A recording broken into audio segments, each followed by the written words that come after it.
Hi guys, in this tutorial, we will tell you how to download APK file for your Android app. Go to appy.com and click on sign in. Enter your account credentials and click on login. Now go to my apps.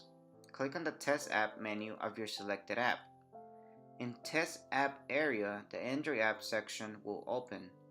Go to step 1 of download Android app tutorial. Here you can see two ways of downloading the APK file of your Android app.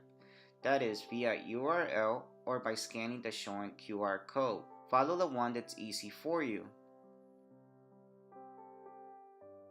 Click on this icon if you need any help regarding how to test your app on Android phones.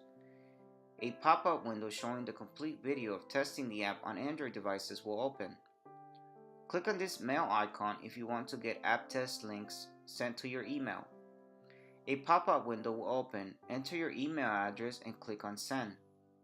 If you are accessing your account on the Android device, you can copy the link by clicking on this icon and open it in the device native browser to download your app's APK file.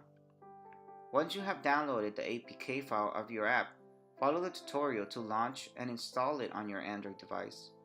Once the app is installed, you can test it the way you want. That's all for now. Stay tuned for more updates. Thanks for watching.